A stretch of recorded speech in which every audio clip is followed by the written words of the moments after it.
welcome to my channel, Maze's Life, where I'm terrible at managing money, but I'm trying to get better. So with today's video, I am going over my September 2024 debt confessions.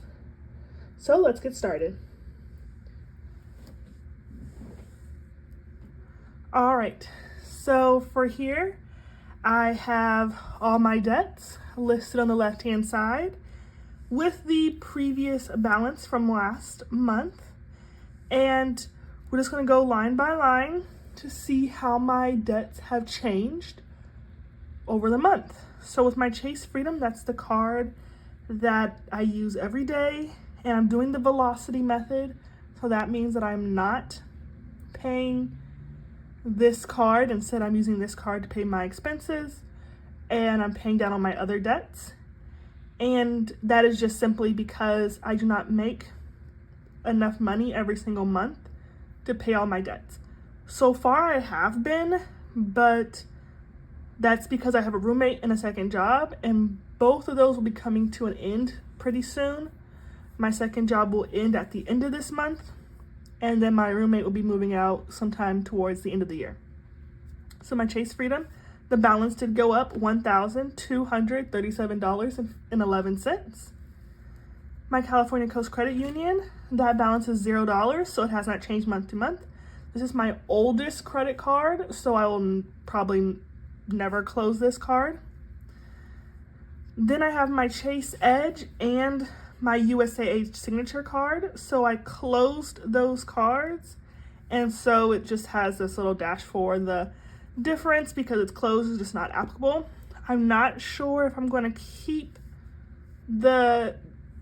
keep showing this on my debt picture. I want to, because I feel like it's a good way to see where I've come from and where I'm going, but I'll just leave it here for now. Maybe you all can tell me down below what you all think. Then I have the City Diamond credit card. So that balance went up $185.70. And that's just because I wanted to use this card because I still had some amount to use on it. Then my Bank of America Platinum card, it went down the minimum monthly payment of $48. Then my USAA rate card, it went down $1,530.69, and that's because this is the card that I am trying to focus on because of the high interest. All right, then my Chase Sapphire card went down the full balance of $4,347.34, and that is because, as you can see here, I have opened up a new credit card. I just decided to put it down here so that way I can stay consistent with my other debt confessions videos and the other ways I like to track my spending and my milestones. So this went up $4,882.50, and that is this plus the interest that you need in order to take out the card. To do the balance transfer for the card. This will just save me a lot of interest. This, I have interest every single month that accumulates, while this one I'll have the 3% interest all at the beginning with the total balance, but then I won't have to worry about the interest until this balance transfer is over. So there, my month to month for my total credit card total has gone up $379.28. That is not a good thing, but it is because of my interest that I'm now front loading, if you will. So the rest of these loans are pretty straightforward per usual. So my Vivint loan went down the minimum payment of $37.16. My student loan went down the minimum payment minus what went to interest, which is $83.39. And my student loans average between 4 and 5%, 5.5% interest. My auto loan went down the minimum payment. It went down the minimum payment minus what went to interest, so $253.40. And then my personal loan went down $443.99. So overall, my loans, it went down month to month, $820.97. So even though I went up in my credit cards for the month, because I went down in balance for my loans, you can see here, I went down in my total debt by $438.69. So that means that I have a total debt balance for the month of September. It's $57,188.98. So this is what I start the month off with my debt. I always track my debt after the 6th of the month, because that is where my Chase cards add on the interest. So this is as of right around September 6th. Sorry, you've been crooked. So now let's move on to the debt trackers. So I like to keep those right here underneath. So these debt trackers, this is just like a fun little way of how I track my debt payoff journey. So this first one is for my total debt that I started off with in September 2023. I've had more than this. Just in that month, it ended up going higher than this balance. I know I've had more than $75,000 of debt, but $71,725.67 is where I like to start off by, because that's where I started off in September 2023. Each box is worth $718 because there are 100 boxes. You can see here.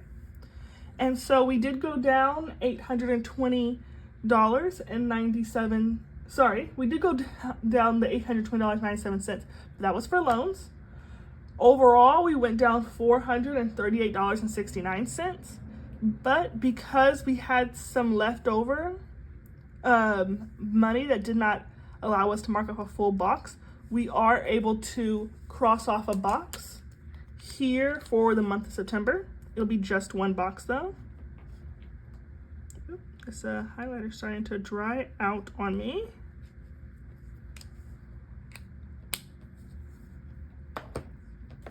And then make sure you all can still see that.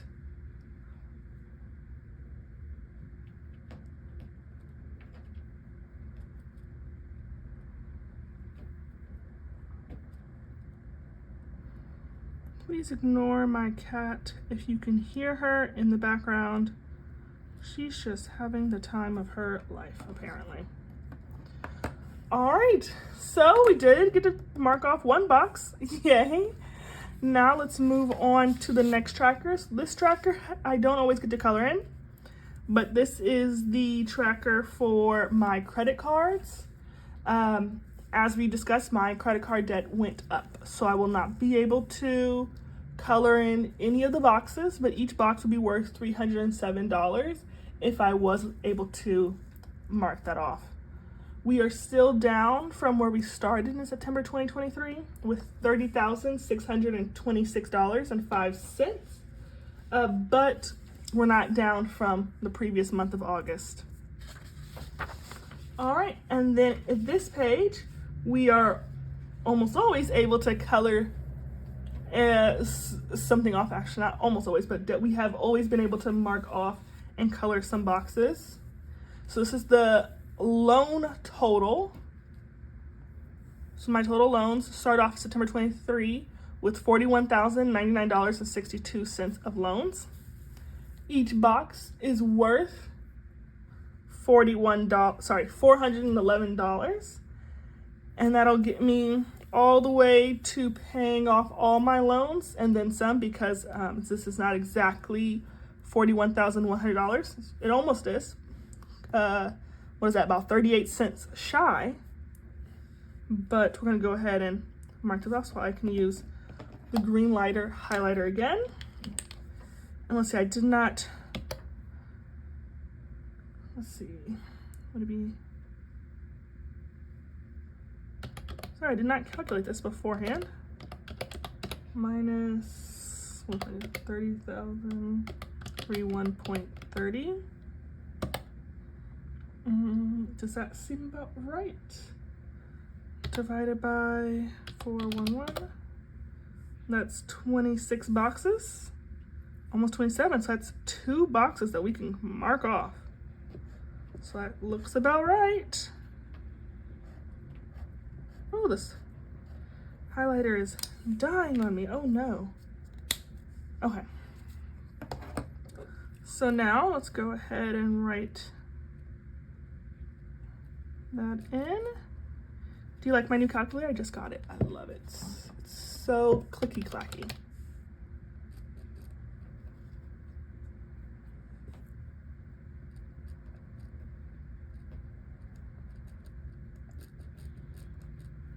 All right. So even in months where I'm not able to mark off anything for my credit card debt, I'm always able to mark off something for my loans because I make the minimum payments, and it's not like I could continue adding on debt the same way that I could with my credit cards. So this is always my like saving grace whenever I mess up on my credit card debt. This always allows me to make my wins. But if you did not notice, I am finally past the 25% mark. So it took me exactly 1 year to pass 25% of my loans. And because of, you know, how interest works with loans, I am hopeful that it'll take me less than a year to get another 25% done. Fingers crossed. But I am just hoping that I can get everything sorted out. But I did have a really good boost there in the beginning with my loans by calling to renegotiate my balances. All right. So let me bring my debt picture back up here because that is it. That is the breakdown of my nearly $57,000 worth of debt. You can see down below for the month of September 2024. Thank you for following along. If you stayed to the end of the video, I'd love to have you join me on this journey. So hit subscribe, click the like, and leave a comment down below. My next video will be out tomorrow. And if you have any advice, please leave it down below as I would greatly appreciate it. But other than that, thank you, and until then, thanks for watching and see you in the next video. Bye-bye.